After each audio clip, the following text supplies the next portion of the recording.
Razali, le tabernacle des Lumières, Mishkat el-Anwar. Traduction Roger de Ladrière.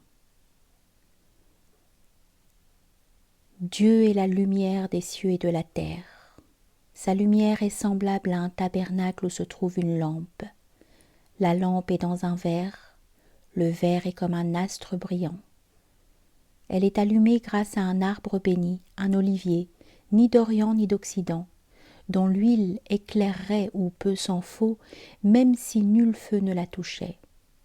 Lumière sur lumière. Dieu guide vers sa lumière ceux qu'il veut. Dieu propose des paraboles aux hommes, et Dieu est de toutes choses savant. Sourate 24, verset 35. Introduction. Razali, maître spirituel de la communauté musulmane. Abu Hamid Muhammad al-Razali naquit à Tous, ancienne ville du Khorassan, province de l'Iran oriental, en 1058 et mourut dans sa ville natale en 1111, laissant une œuvre considérable, plus de 400 titres, et honoré des noms prestigieux de restaurateur de la religion et de preuve de l'islam. Tour à tour docteur de la loi, théologien dogmatique et théoricien du soufisme, il avait en effet combattu inlassablement pour faire triompher la sunna et la foi sunnite de tous ceux qui menaçaient l'unité, la paix et l'équilibre de la communauté musulmane rassemblée derrière le calife abbasside de Bagdad. Résumer une telle vie ne serait point une tâche aisée si Razali lui-même n'avait indiqué dans un ouvrage à caractère autobiographique sa propre évolution spirituelle, le but qu'il s'était assigné et les adversaires prioritaires contre qui il luttait. C'est en effet en suivant le plan du célèbre El-Munqidh min ad-Dalal, littéralement « celui qui sauve de l'égarement », par allusion à l'enseignement du prophète, que l'on peut distinguer les principales périodes de l'activité de Razali de la façon suivante. Première période, la formation et la première période d'enseignement, qui va de 1058 à 1095. S'ensuit la période de retrait de 1095 à 1105 et enfin la reprise de l'enseignement et la direction spirituelle de 1106 à 1111. C'est en compagnie de son frère Ahmed, qui devait être connu plus tard comme le théoricien du pur amour de Dieu, que Razali étudia tout d'abord à Tous et ensuite à Jurjan la jurisprudence, le fiqh, selon l'école de l'imam Shafi'i. Des renseignements qui nous sont fournis par l'historien syrien Subki nous apprennent que les deux frères s'initiaient à la même époque au soufisme sous la direction d'un docteur également chaférite.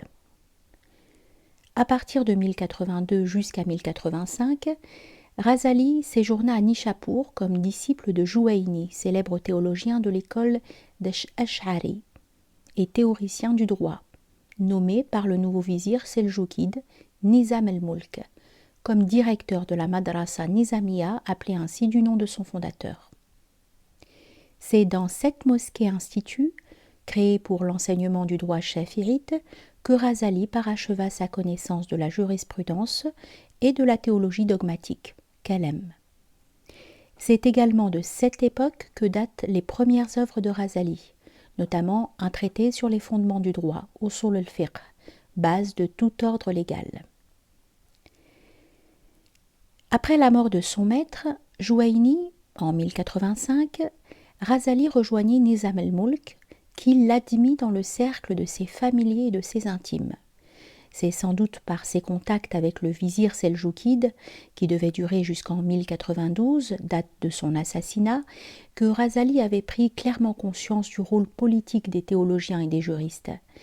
C'était en étendant et en développant l'enseignement de la religion et de la loi, basé sur l'acharisme et le chafirisme, que pouvait se maintenir et s'affermir l'autorité d'un État sunnite confié au calife abbasside, le seul calife légitime, et dirigé par les sultans et les vizirs seldjoukides. Cette diffusion de l'enseignement de la sunna, grâce notamment à la création des madrasas, était la grande idée de Nizam el-Mulk. Elle devait, selon lui, faire échec à la propagande ismaélienne, qui, après celle des Karmates et des Fatimides d'Égypte, prenait alors une nouvelle forme, celle du terrorisme politique. Razali mettait à profit ces quelques années passées à l'ombre de l'amitié bienveillante de Nizam el-Mulk pour rédiger des traités de droit devenus par la suite des manuels classiques. Mais la notoriété, déjà grande, de Razali trouva sa consécration quand le vizir lui confia l'enseignement du droit chafi'ite à la Nizamiya de Bagdad. Razali, maître prestigieux et à l'auditoire nombreux, plus de 300 étudiants fréquentaient ses cours, nous dit-il avec fierté et regret dans son Munqid, exerçait ses fonctions à la Nizamiya pendant 4 ans, de 1091 à 1095. C'est pendant cette période que Razali fut en proie aux besoins de plus en plus impérieux et obsédants de la certitude, al-yaqin. Luttant avec lui-même et livrant bataille aux philosophes et aux ismaéliens par des ouvrages magistraux qu'il rédigeait pendant les rares moments qu'il dérobait à son enseignement. L'exposé de leur doctrine et leur réfutation répondait chez lui à cette époque à la double nécessité de se convaincre lui-même et de convaincre les autres musulmans que ce n'était pas là que se trouvait la certitude et la vérité, qui font de l'âme une âme pacifiée. La fermeture de l'école d'Athènes par Justinien en 529 avait favorisé l'accueil en Orient par les nestoriens et les jacobites de la philosophie déjà implantés à Alexandrie, Édesse, Nisib et Antioche. Les nouveaux centres culturels de Djundishapur, Hira et Haran, où se regroupaient les Sabéens et les Hermétistes, jouèrent un rôle important dans la transmission au monde musulman de la philosophie, de la médecine, des mathématiques et de l'astronomie. La fondation de la maison de la sagesse, Beit el-Hikma, par le calife el-Ma'moun en 833, à Bagdad, ne fit qu'accentuer la diffusion de la pensée grecque et hellénistique. Son équipe officielle de traducteurs, nestoriens pour la plupart, contribua à répandre les œuvres d'Aristote et de ses commentateurs, les 3 dernières Énéades de Plotin, appelées par méprise Théologie d'Aristote, et de nombreuses œuvres apocryphes de Platon. Le rationalisme mu'tazilite, devenu doctrine d'État sous le règne des 3 califes el-Ma'moun, el-Mu'tasim et el-Wathiq, et qui imposa par une véritable inquisition la croyance au caractère créé du Coran, est à l'origine à la fois de la faveur dont jouirent les philosophes dans les milieux humanistes et de la réaction sunnite, à partir du calife el-Mutawakil, mort en 861, sous la forme hanbalite, d'un retour au pur fidéisme et au littéralisme traditionniste et sous la forme d'une théologie apologétique usant de la dialectique, le kalam, illustré par Ash'ari. Quand Razali résolut de s'attaquer aux philosophes, la période des traductions du grec en arabe ou du syriaque en arabe avait fait place à celle de la production d'œuvres originales. La falsafa était née et s'était développée d'abord avec El-Kindi, mort en 873, l'auteur d'un célèbre petit traité sur l'intellect, puis surtout avec El-Farabi, mort en 950, surnommé le second maître, le premier étant Aristote, et Ibn Sina, Avicenne, mort en 1037, dont le renom en médecine et en philosophie s'étendit en Occident jusqu'à la Renaissance.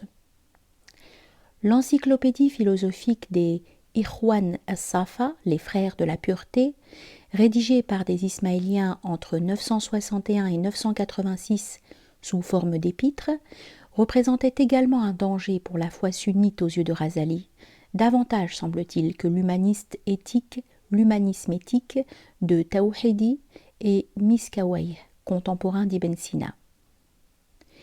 Par souci de méthode, Razali commença, avant de critiquer et de réfuter les positions philosophiques contraires à l'enseignement de l'islam, par exposer impartialement les intentions des philosophes, Maqasid al-Falasifa, avec une telle fidélité que lorsque l'ouvrage fut traduit en latin, les théologiens chrétiens du XIIIe siècle considéraient tous El-Ghazal comme un simple disciple d'Avicenne.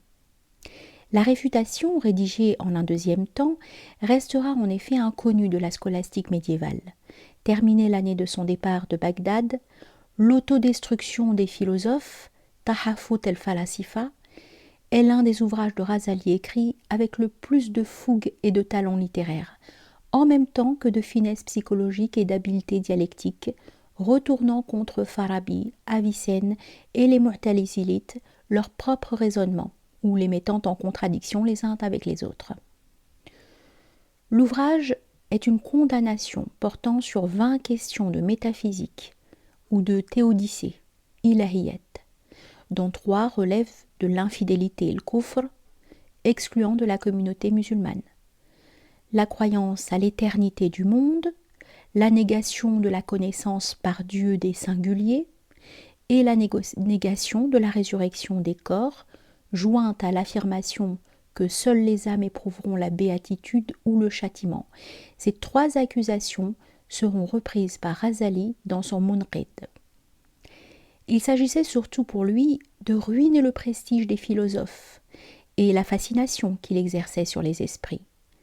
Avec beaucoup de verve, Razali trace le portrait de ces musulmans qui abandonnent la pratique de leur religion parce qu'ils se laissent séduire par la nouveauté et le caractère exotique de doctrines qu'ils ne comprennent pas, mais dont les auteurs ont des noms extraordinaires, ou parce qu'ils veulent jouer aux beaux esprits.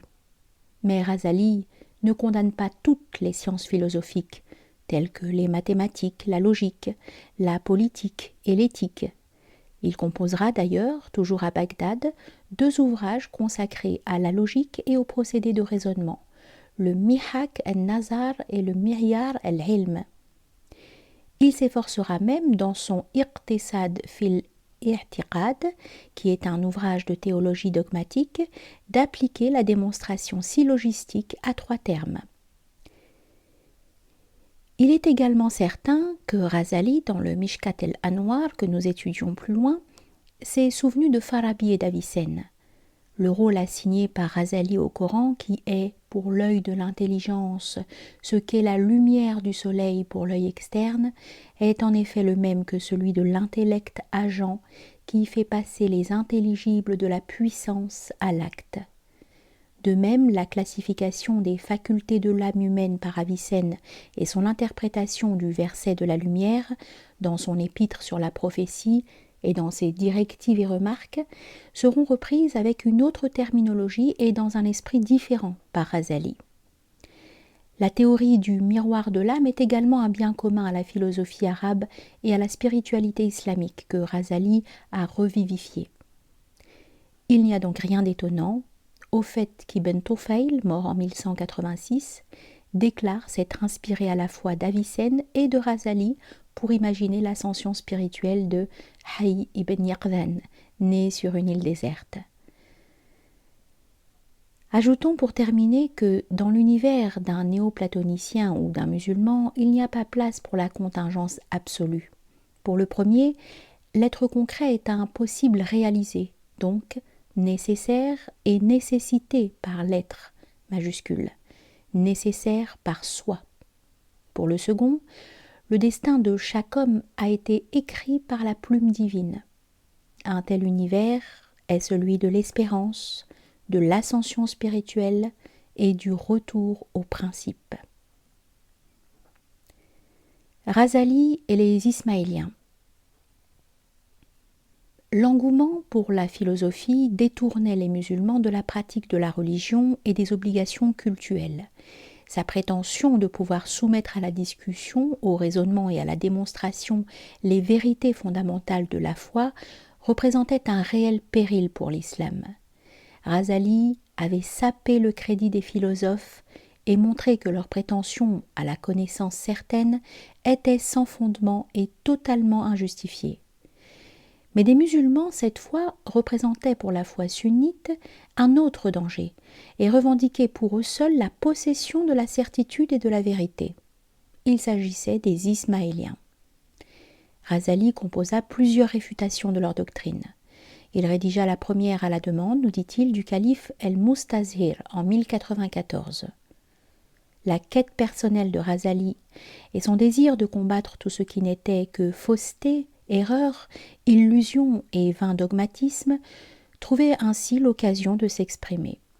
Il n'est pas question, dans le cadre restreint de cette introduction, de refaire l'étude historique et hérésiographique du chiisme, et nous renvoyons aux travaux d'Henri Laoust et d'Henri Corbin. Rappelons simplement que pour les chiites, les descendants de Ali et de Fatima, la fille du prophète, sont les seuls à pouvoir revendiquer légitimement la direction de la communauté musulmane et en être les imams. Les califes omeyyades et les califes abbassides n'ont donc été que des usurpateurs. Le véritable guide spirituel de l'islam est un imam, même s'il reste caché et doit vivre dans la clandestinité. Il est de plus infaillible et impeccable.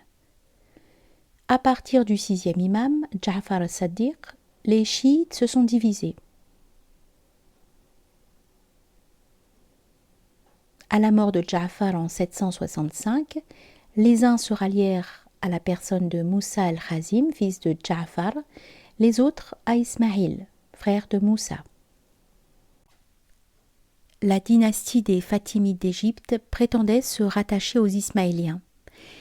À l'époque de Razali, et plus précisément en 1090, se manifestait une nouvelle branche ismaélienne conduite par Hassan ibn al-Sabah en faveur de Nizar, fils aîné du calife fatimide el-Mustansir.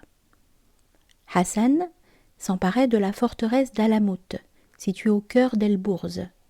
C'est lui le fondateur de la secte des Assassins, organisation de terrorisme politique dont Nizam el-Moulk et le sultan seljoukide Malik Shah furent sans doute les victimes, morts tous les deux en 1092, l'un poignardé, l'autre empoisonné. Le Mustazihri traite de la fonction califale, dont la nécessité est conforme aux exigences de la loi révélée, de la raison et de la nature des choses. Il définit les conditions d'investiture du calife, ses qualités requises et également ses devoirs. Mais ce qui nous paraît plus intéressant, c'est la réponse que fournit Razali à la prétention des Ismaéliens d'être les seuls à pouvoir apporter aux hommes la certitude. Leur thèse peut se résumer de la façon suivante. Dans l'obligation de discerner la vérité de l'erreur, l'homme peut recourir à sa raison ou demander à autrui de l'instruire. Mais la connaissance de la vérité ne peut s'obtenir par la spéculation et le jugement. La nécessité s'impose donc à l'homme de suivre l'enseignement d'une personne spécialement douée de l'infaillibilité, à l'exclusion de tout autre, à savoir l'imam. Nous ne saurions exposer ici dans le détail la réfutation point par point que Razali a développée dans le Mustazihri d'abord et dans plusieurs autres de ses ouvrages. Les principaux arguments sont les suivants. Contrairement à ce que pensent les partisans de l'enseignement par un imam désigné sous le nom de ta'limiyya, l'infaillibilité n'est pas requise dans toutes les branches du savoir, pas plus que la certitude absolue. Il y a des domaines où la vraisemblance suffit. Le domaine propre de la certitude est celui qui est délimité par la shahada, le témoignage de la foi musulmane qui atteste que il n'y a d'autre Dieu que Dieu, et Muhammad est l'envoyé de Dieu. Si l'on porte un jugement de véracité sur Muhammad, tout le reste en découle par simple soumission à son autorité, par croyance non raisonnée, ou bien avec certitude par la connaissance fournie par la chaîne ininterrompue de la tradition, ou bien par vraisemblance à partir d'une tradition isolée. Dernier argument, il y a effectivement un imam infaillible à qui il faut demander l'enseignement et c'est le prophète Muhammad alayhi salatu wassalam. Si les Ismaéliens sont des ta'limiyya, ils sont également des batiniyya, c'est-à-dire des intérioristes, des ésotéristes, qui soumettent les écritures, Coran et Sunna, à une interprétation, ta'wil, donnant la préférence au sens intérieur et caché, batin, au détriment du sens littéral de la révélation et de la tradition. Les propagandistes ou missionnaires ismaéliens amenait par ce procédé les musulmans à abandonner la pratique de leur religion et à rejeter les obligations cultuelles, bonnes pour ceux qui ne comprennent que le sens littéral, mais carcans dont doivent se délivrer ceux qui ont saisi le sens caché.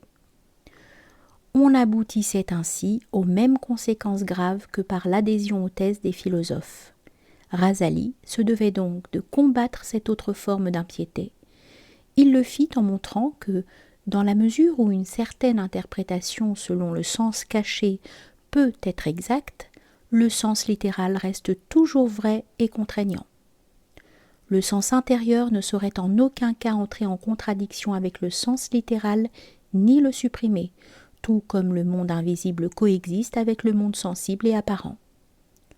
Le sens intérieur n'est admissible que s'il existe entre le sens littéral et lui une correspondance symbolique naturelle ou indiquée par la tradition. Nous retrouverons ces considérations dans le Mishkat el-Anwar. La période de retraite, qui va de 1095 à 1105. Razali quitta Bagdad en pleine gloire, renonçant à son enseignement à la Nizamiya, aux honneurs, à l'argent, à sa famille, à ses amis. Nous n'entrerons pas dans la discussion entre ceux qui veulent trouver dans les circonstances politiques d'alors la raison déterminante de ce départ et ceux qui y voient avant tout l'aboutissement logique de la crise intérieure décrite par Razali lui-même dans son Munqidh. Encore une fois, nous renvoyons aux ouvrages de Farid Jabr et d'Henri Laoust que nous indiquons dans notre bibliographie. Il est vraisemblable que la mort de son protecteur et ami Nizam el-Mulk ainsi que le danger pour sa vie que lui faisaient courir ses attaques contre les Ismaéliens, est ajouté à son désarroi moral et l'ait poussé à ne plus différer davantage la décision grave de se retirer du monde, décision à laquelle il songeait sans doute dès l'instant qu'il avait compris que seul le soufisme apaiserait sa soif de certitude vécue intérieurement. Razali nous confie que c'est par une lumière que Dieu lui projeta dans le cœur qu'il avait repris confiance dans les données des sens et de la raison. Cette lumière allait lui permettre, comme nous l'avons vu, de réfuter les erreurs des philosophes et des Ismaéliens et de démontrer que leurs prétentions à la vérité et à la certitude étaient non fondées et injustifiées. Les deux autres catégories de chercheurs mentionnées par Razali dans son Munqidh étaient celles des théologiens dogmatiques, mutakallimun, et celles des soufis. Il est important de noter que Razali, qui écrivit lui-même des ouvrages de théologie, se déclare insatisfait par le kalam. Ce n'est à ses yeux qu'un simple système de défense de la vérité. Sa valeur est relative, car bâtie sur des postulats étrangers à la révélation. Enfin, son pouvoir de conviction n'avait pas prise sur ceux qui voulaient baser leur savoir non sur des postulats, mais sur des connaissances nécessaires et des données premières. Restait pour Razali la catégorie de chercheurs représentée par les soufis. Au moment où il en abordait l'étude, il nous déclare que 3 vérités seulement étaient solidement ancrées dans son âme. Une foi certaine, iman yaqini, en Dieu, en la prophétie et au jour dernier. La lecture, entre autres, d'Abou Yazid el-Bistami, mort en 847, de Muhasibi, mort en 857, de Junayd, mort en 910, et de Shibli, mort en 945, et d'Abu Talib el-Mekki en 990, le convainquit que ce à quoi ils étaient parvenus n'était pas affaire de savoir appris, mais d'expérience intime, zawq, d'état de conscience, hal, et de transformation du caractère.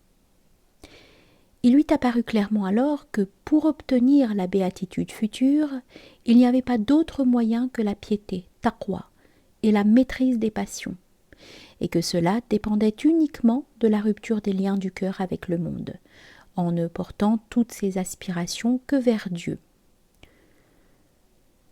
Ce qui avait commencé pour Razali par une crise intellectuelle rapidement surmontée, s'achevait maintenant par une crise morale. Il avait trouvé la voie, mais retenu par l'attrait du monde, il hésitait à la suivre. Cela dura plusieurs mois, et s'aggrava au point qu'il avait perdu l'usage de la parole et ne pouvait plus enseigner, et qu'il n'absorbait plus aucune nourriture.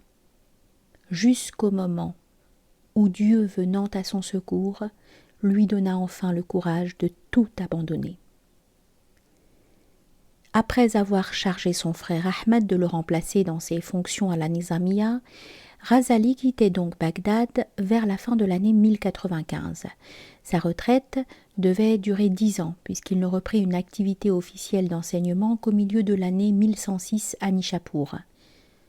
Il aurait séjourné d'abord à Damas, dans une madrasa shafi'ite, où il se consacrait à la méditation et aux exercices de piété, tout occupé à purifier son âme, à éduquer son caractère et à polir son cœur pour l'invocation de Dieu, dhikr, conformément à l'enseignement des soufis.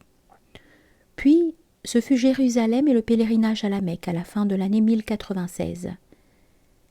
On signale ensuite sa présence à Hamadan vers 1098, après un court arrêt à Bagdad, avant de le retrouver à Tous, sa ville natale, en 1100, où il donnait des cours privés de jurisprudence et s'adonnait au soufisme dans la mesure où les événements politiques, les soucis familiaux et les nécessités matérielles le lui permettaient. Razali et la revivification des sciences de la religion. Ihya Ulumuddin. Cette période d'une dizaine d'années fut particulièrement féconde pour Razali, mais l'œuvre magistrale, commencée lors du séjour à Jérusalem et terminée 5 ans plus tard en 1106, est sa revivification des sciences de la religion. L'Ihya, désigné ainsi en abrégé en raison de sa célébrité, constitue en effet une véritable somme du savoir religieux en même temps qu'un guide de la vie spirituelle. C'est à ce dernier aspect que nous nous attacherons, bien qu'on puisse, comme l'a fait Henri Laouste, l'étudier en tant que traité de morale sociale, traité d'éthique politique, manuel de Hizba, c'est-à-dire de censure des mœurs, ou encore comme manuel d'endoctrinement religieux et politique. L'Ihya se compose de 4 sections, chacune se divisant en 10 livres ou chapitres. La première section traite des ibadat, c'est-à-dire des obligations cultuelles ou devoirs envers Dieu. La deuxième section définit les adat, les coutumes ou usages traditionnels, comprenant un certain nombre de règles de convenance, adab, concernant par exemple la nourriture, le mariage, l'acquisition des biens nécessaires à la subsistance matérielle. La troisième section, qui commence par les merveilles du cœur, et le chapitre de l'entraînement spirituel, porte le titre de Muhlikat, littéralement celles qui perdent, autrement dit, les actions nuisibles à l'homme nées des défauts et des vices tels que la concupiscence, la colère et l'envie. La dernière section traite des munjiyat, c'est-à-dire des vertus religieuses qui sauvent, constituant autant de stations, maqamat successives. Repentir, puis constance et reconnaissance, ensuite crainte et espérance, pauvreté et renoncement, la foi en Dieu et la confiance, aboutissant à l'amour de Dieu. Ce qui fait de l'Ihya un guide de la vie spirituelle, c'est qu'il a été conçu sous l'angle de la science de l'action, ilm el-mu'amala, plutôt que sous celui de la science du dévoilement, ilm el-mukashafa. Suivant en cela, nous dit Razali, l'exemple des prophètes qui n'en ont parlé que par allusion et en utilisant un langage symbolique, car elle est hors de portée de la compréhension des hommes, bien qu'elle soit le but à atteindre et que la science de l'action soit la voie enseignée par les prophètes pour y parvenir. Cette science du dévoilement, dont l'objet est divin, est du domaine de la ma'rifa, c'est-à-dire de la connaissance. Bien qu'ayant un contenu religieux spéculatif, cette ma'rifa n'est pas une connaissance simplement théorique, mais elle n'est pas non plus, selon la conception qu'en a Razali, le point final de la vie spirituelle, ni ici-bas ni dans la vie future. C'est peut-être ce qui caractérise le plus la spiritualité razalienne. La ma'rifa s'opère par une expérience intime, dhawq, mais elle n'est que le germe qui se transformera en contemplation, mushahada, dans l'autre monde, comme le noyau qui devient un arbre. Il y aura alors la vision béatifique, Ruya, qui est la perfection de la connaissance par dévoilement, Kashf. La ma'rifa, selon Razali, est d'abord foi et croyance, et elle commence par un jugement de véracité, tasdiq. Elle devient ensuite une certitude, yaqin, de plus en plus forte. Cette certitude engendrera nécessairement la crainte et l'espérance.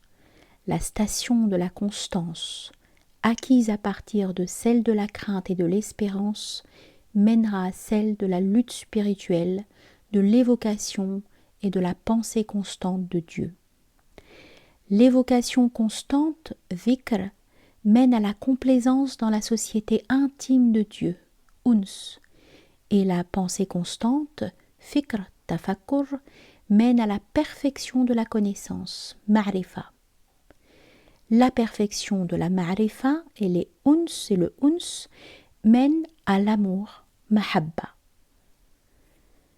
L'amour non plus, dans cette perspective razalienne, n'est pas la dernière des stations spirituelles, puisqu'il ajoute, nous le citons, viennent ensuite la station de l'agrément de la volonté divine, rida, et de la remise confiante à Dieu, tawakkul, et les autres stations.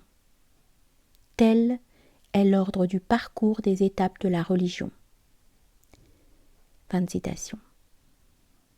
En véritable directeur spirituel, Murshid, Razali traite la question des règles à suivre dans le parcours de la voie, Adab Suluk, par le novice Mourid ou adorateur de Dieu, Abid. Sans entrer dans le détail, mentionnons seulement l'importance qu'attache Razali à la pratique des obligations cultuelles et des œuvres surérogatoires, ainsi qu'à la récitation coranique, à celle du chapelet, wird, et à l'invocation de Dieu, dhikr. Le but en effet de toutes ces pratiques rituelles, jointes aux actes d'obéissance, est, dit-il, de polir le miroir du cœur.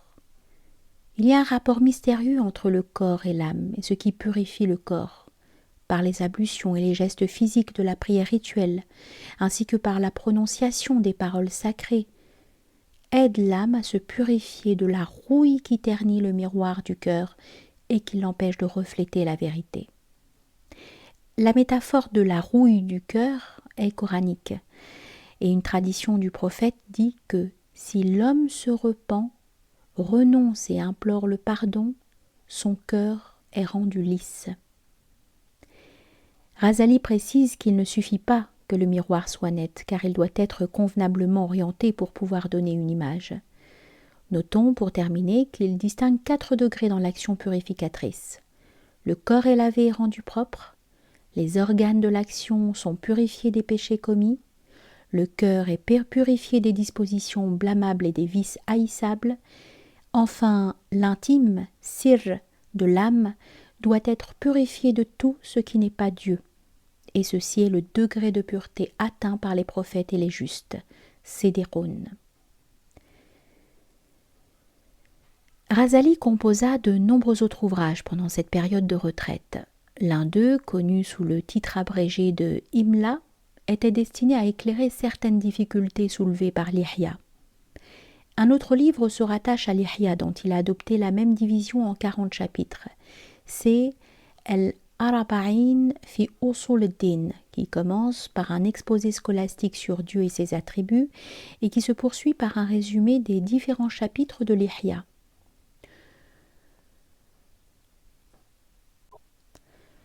Dans Al-Maqsad al-Asna, Razali donne un commentaire des noms divins, Al-Asma al-Husna, avec une introduction sur le problème débattu entre les théologiens de la fameuse distinction entre le nom, le nommé et la dénomination.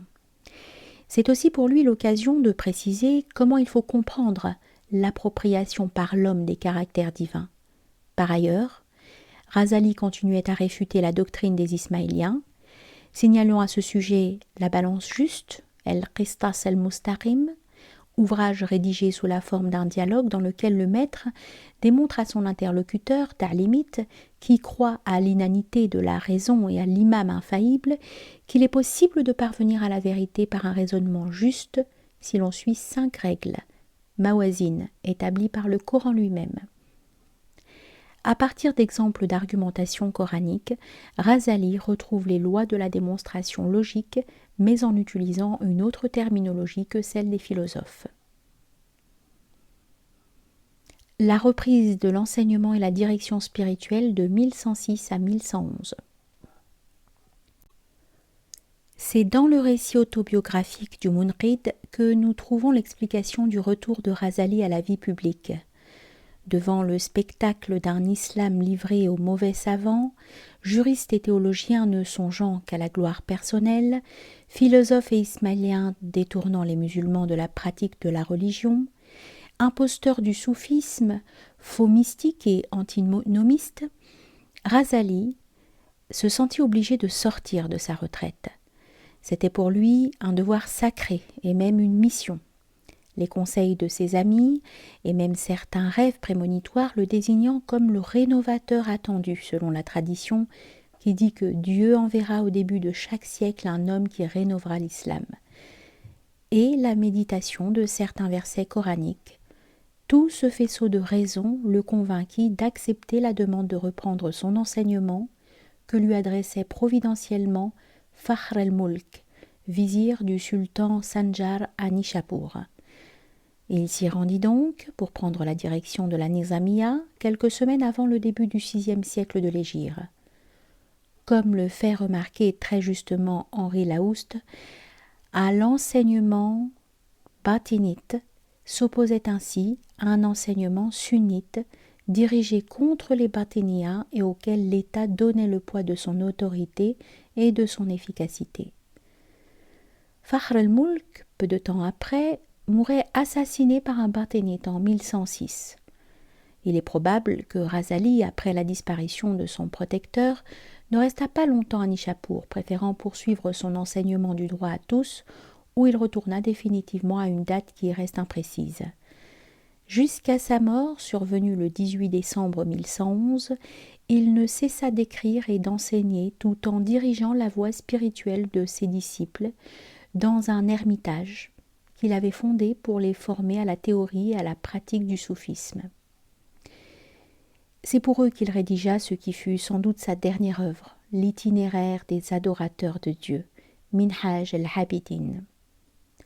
Les grandes œuvres de Razali, composées entre les années 1105 et 1111, sont d'abord le Munqidh, sans doute en 1106, puis la Nasihat el-Muluk, Conseil aux princes, rédigé en persan, ensuite le Mustasfa en 1109, et enfin le Mishkat el-Anwar, dont la date de rédaction est placée par certains à la fin de la vie du maître et par d'autres au début de son séjour à Nishapur.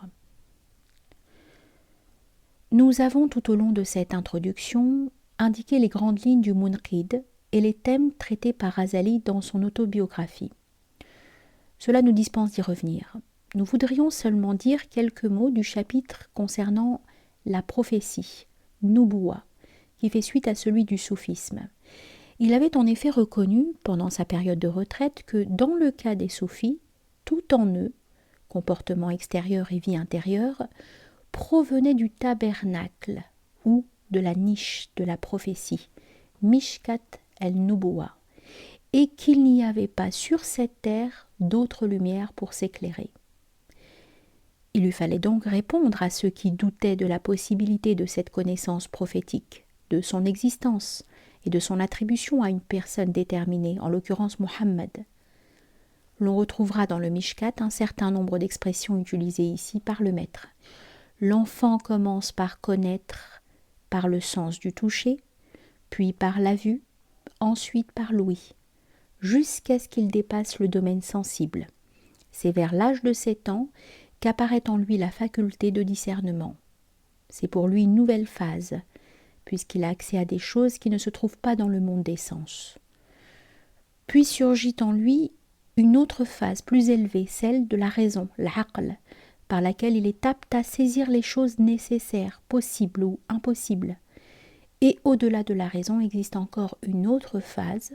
Un autre œil s'ouvre alors qui voit le monde caché, l'ghaïb, et ce qui arrivera dans l'avenir, entre autres choses dont la raison est écartée, tout comme la faculté de discernement de l'enfant était écartée des connaissances intelligibles, et comme les sens l'étaient des perceptions du discernement. Razali précise un peu plus loin, la prophétie désigne une phase où l'homme acquiert un œil doté d'une lumière spéciale, et c'est dans cette lumière qu'apparaissent le monde caché, ainsi que des choses que la raison n'atteint pas. La possibilité de la connaissance prophétique, et par voie de conséquence la croyance en la prophétie de Muhammad, s'expérimente par la connaissance intime, dhawq, en suivant la voie du soufisme. Sinon, reste le jugement de véracité, tasdiq, porté sur la connaissance que donne la tradition par une chaîne ininterrompue et multiple de rapporteurs et par la commune renommée. Razali ajoute « Ayant compris ce qu'est la prophétie, si tu étudies d'une manière répétée le Coran et les traditions, tu sauras nécessairement que Muhammad avait atteint le plus haut degré de la prophétie. Si tu as recours en plus à l'expérience de son enseignement sur les pratiques cultuelles et sur leur efficacité sur les cœurs, qu'elles rendent limpides, au bout de 1000 essais ou 2000 ou des milliers d'essais, tu obtiendras une connaissance nécessaire et indiscutable. » Fin de citation.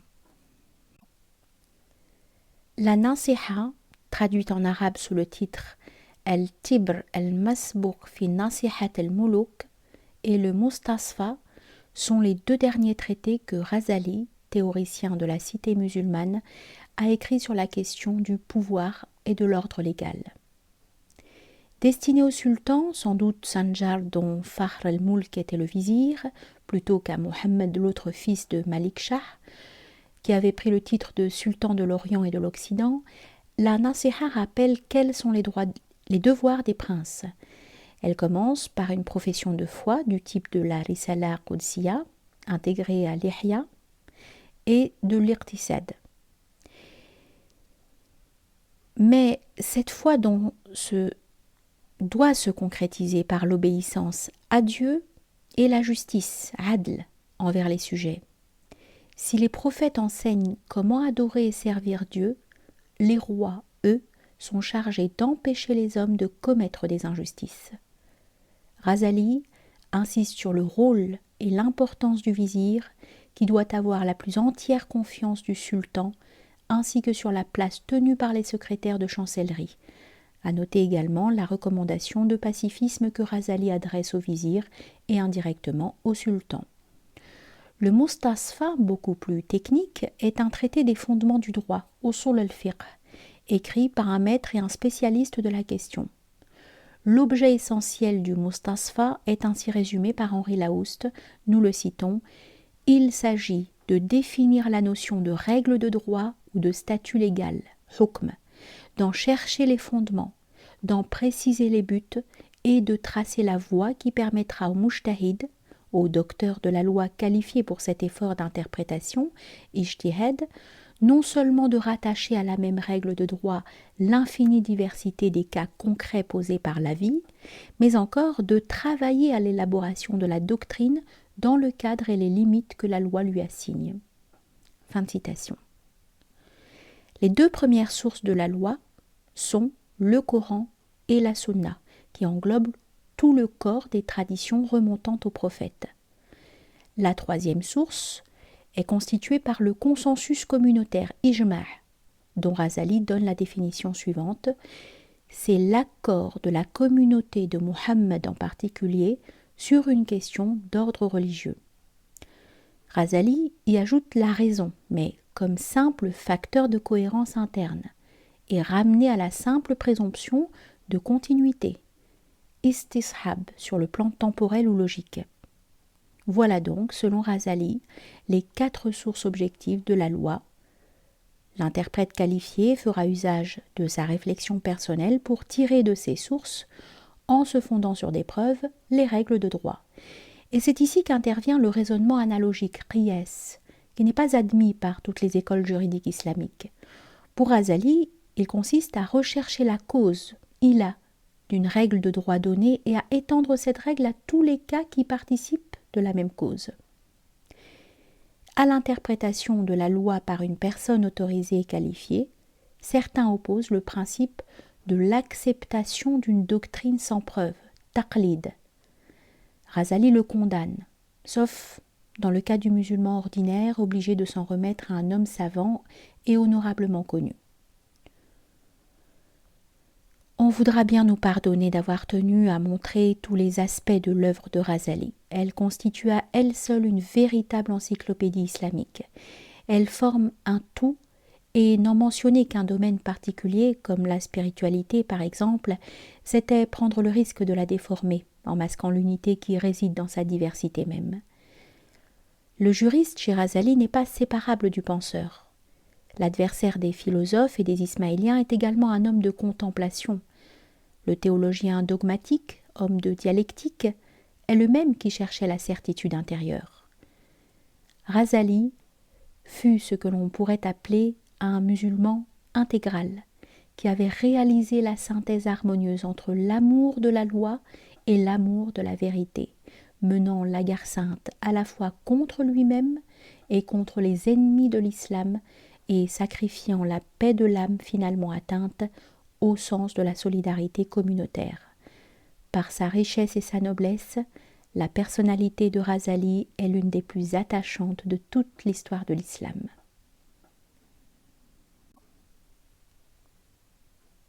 Le Mishkat el-Anwar et l'ascension de l'esprit. Le Mishkat el-Anwar, ou le tabernacle des lumières, rassemble en 3 chapitres un certain nombre de thèmes déjà traités par le maître dans ses autres ouvrages. L'occasion lui en était fournie par un ami qui le pressait de lui expliquer la véritable signification du verset de la lumière, Sourate 24, verset 35, et la tradition du prophète sur les voiles de lumière et de ténèbres. On y trouvera notamment une métaphysique de la participation, un rappel de la doctrine de l'homme créé à l'image de Dieu et de la correspondance entre l'homme microcosme et l'univers à la base de sa théorie de symbolisme, ainsi qu'une classification des facultés humaines de connaissance. Mais tout cela s'articule autour de ce qui fait la cohérence et l'unité de ce petit traité et qui en est l'idée fondamentale, à savoir l'ascension spirituelle qui couronne le premier et le dernier chapitre. Ghazali réaffirme au passage certaines vérités qui lui sont chères et précise une nouvelle fois sa position à l'égard de la notion cruciale de fana ou extinction et dénonce, comme il l'avait fait dans l'Ihya et le Maqsad, l'erreur des mystiques ou des extatiques tels qu'Al-Hallaj qu'il classe parmi les soufis victimes de l'illusion. Ghazali n'est donc pas un gnostique, ni un panthéiste, contrairement à certaines interprétations qui ont été données de sa doctrine. Il n'est pas non plus un ésotériste. Les précautions dont il s'entoure au début du Mishkat, avant de répondre aux questions qui lui ont été posées, sont les mêmes que celles qu'il recommandait au tome 1 de l'Ihya pour tout ce qui relève de la connaissance par dévoilement, Mukashafa. Dans son Munqid, Ghazali confiait que, depuis toujours, il s'était efforcé de connaître les vérités profondes des choses, Haqaïq al-Umur. Quand il écrivait le Mishkat, sans doute, y était-il parvenu. Sa réserve à en parler ne doit pas être attribuée à une sorte de discipline du secret, plus ou moins analogue à celle des organisations initiatiques ismaéliennes qu'il avait précisément combattues. Il n'y a pas pour lui un ésotérisme en marge de l'enseignement traditionnel. Et la vérité, l'haqiqa, ne s'oppose pas à la loi shari'a. Il y a seulement de l'inexprimable dans l'expérience spirituelle. S'il lui faut malgré tout traiter de ce qui est caché intérieur, batin, dans la mesure où les mots ne le trahissent pas, c'est toujours en accord avec la lettre de la tradition. La devise de Ghazali pourrait être une formule qu'il cite à plusieurs reprises, qui est « L'homme parfait est celui chez qui la lumière de la connaissance n'éteint pas la lumière de la piété scrupuleuse. » Wara. L'objet du premier chapitre du Mishkat est de préciser les différentes acceptions du mot Nour, ou lumière, et de démontrer que finalement ce n'est que pour Dieu qu'il peut être entendu au sens propre. Pour les autres êtres, il n'a qu'un sens figuré ou métaphorique. Ceci pourrait n'avoir qu'une signification métaphysique ou théologique. Ce qui lui donne une portée spirituelle, c'est que l'homme a un œil intérieur, l'œil du cœur, qui lui permet de voir les réalités suprasensibles et d'être éclairé par les lumières célestes d'abord, puis par la lumière divine. Cet œil intérieur, c'est l'intellect, aql. Comme dans les merveilles du cœur de l'Ihya, Ghazali identifie pratiquement les termes âme, nefs, esprit, ruh et intellect. Il donnera cependant au mot ruh le sens particulier de faculté spirituelle, la plus élevée étant la faculté sainte prophétique. Un point à noter, et qui nous paraît important, c'est que la perspective de Ghazali n'est pas philosophique, mais religieuse. Ainsi écrit-il, ouvrez les guillemets, « Les versets du Coran sont pour l'œil de l'intellect ce qu'est la lumière du soleil pour l'œil externe. » Et un peu plus loin, il écrit « Le soleil intérieur appartient au monde du royaume céleste. Il s'identifie au Coran et aux autres livres divins révélés. » Fermez les guillemets. En liaison avec ceci, Ghazali précisera dans le deuxième chapitre que, ouvrez les guillemets, il existe des saints dont la lumière brille presque d'elle-même au point qu'il pourrait presque se passer de l'assistance des prophètes. Et parmi les prophètes, il y en a eu qui auraient presque pu se passer du secours des anges. Fermez les guillemets. Ce presque marque toute la différence entre la spiritualité et la simple introspection. Au terme de leur ascension, les sages, Harifoun, voient qu'il n'y a dans l'existence que Dieu et que toute chose est périssable, sauf sa face. Ghazali développe ainsi à nouveau dans le Mishkat ce qu'il avait écrit dans l'Ihya sur le 4e degré de Tawhid, qui dit « Le 4e degré est qu'on ne voit dans l'existence qu'un seul. C'est la contemplation des justes, Siddiqoun, et les soufis l'appellent l'extinction dans la réduction à l'unité. El-Fana fi Tawhid. » Aux questions que ceux-ci soulevaient, Ghazali devait répondre ensuite dans l'Imla, en marge du tome 1 de l'Ihya. Il écartait entre autres l'interprétation moniste qualifiée plus tard de Wahdat al-Wujud et attribuait aussi injustement à Ibn Arabi. Citons à ce sujet une phrase de l'Imla. Ouvrez les guillemets. « Quand le saint, fixé définitivement au niveau des justes, voit une créature, qu'elle soit vivante ou inanimée, grande ou petite, il ne la voit pas en tant qu'elle est elle-même, mais en tant que Dieu l'a existenciée par la puissance, qu'il l'a distinguée par la volonté et selon la science éternelle préexistante, et qu'il l'a maintenue sous son emprise dans l'existence. » Fermez les guillemets. À 2 reprises, Ghazali définit le fana au terme de l'ascension spirituelle décrite dans le Mishkat comme l'extinction de la conscience individuelle dans la contemplation de l'unique réel. Si l'on parle d'identification, c'est par abus de langage, car en réalité, il n'y a que réduction à l'unité. Ceux qui, comme Al-Hallaj, s'écrient « Je suis la vérité » ana al-haq, le font sous l'emprise de l'ivresse extatique, sukr, et parce qu'ils sont victimes de l'illusion, dit Ghazali. C'est un point sur lequel Ghazali revient souvent, et le Mishkat ne fait que confirmer ce que le maître avait déjà précisé dans l'Ihya, notamment au chapitre consacré aux différentes catégories de ceux qui s'illusionnent. Le 2e chapitre du Mishkat traite des lois du symbolisme dont l'exposé préliminaire était nécessaire pour justifier l'explication du verset de la lumière. Dieu est la lumière des cieux et de la terre. Sa lumière est semblable à un tabernacle où se trouve une lampe. La lampe est dans un verre. Le verre est comme un astre brillant. Elle est allumée grâce à un arbre béni, un olivier, ni d'Orient ni d'Occident, dont l'huile éclairerait où peu s'en faut, même si nul feu ne la touchait. Lumière sur lumière. Dieu guide vers sa lumière ceux qu'il veut. Dieu propose des paraboles aux hommes, et Dieu est de toutes choses savant. Les réalités symboliques mentionnées dans ce célèbre verset seront mises en correspondance avec les 5 facultés humaines de nature lumineuse. La faculté sensible, la faculté imaginative, la faculté intellectuelle, la faculté cogitative et enfin la faculté sainte prophétique. Le principe fondamental de ce que certains ont appelé le système psychocosmologique de Razali est qu'il n'y a aucune chose du monde sensible qui ne soit un symbole du monde caché. Mais ce qui nous paraît plus important encore, c'est ceci.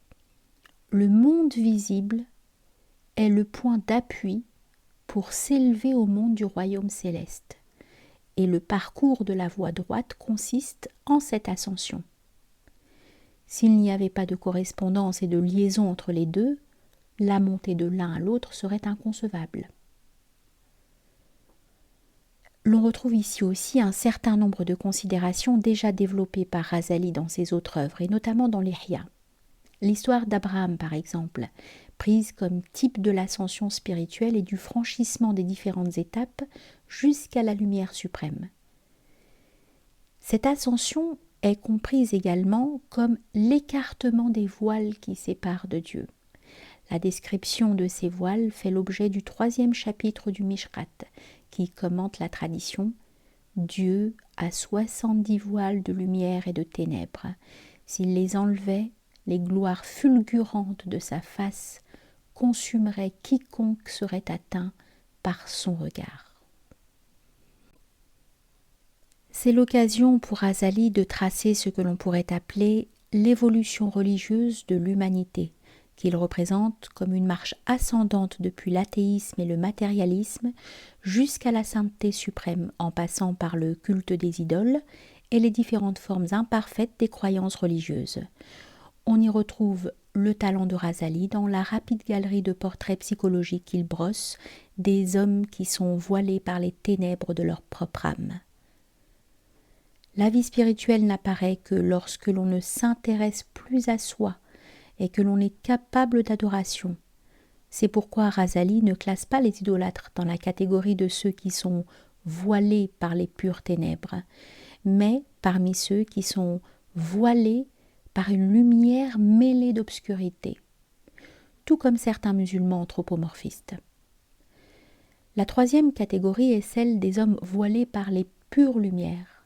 C'est ici qu'est mentionné l'énigmatique Muta', littéralement l'obéi, et qui, selon la connaissance la plus élevée obtenue par ceux qui parviennent au terme, n'est pas Dieu, bien qu'il mette en mouvement le tout par voie de commandement.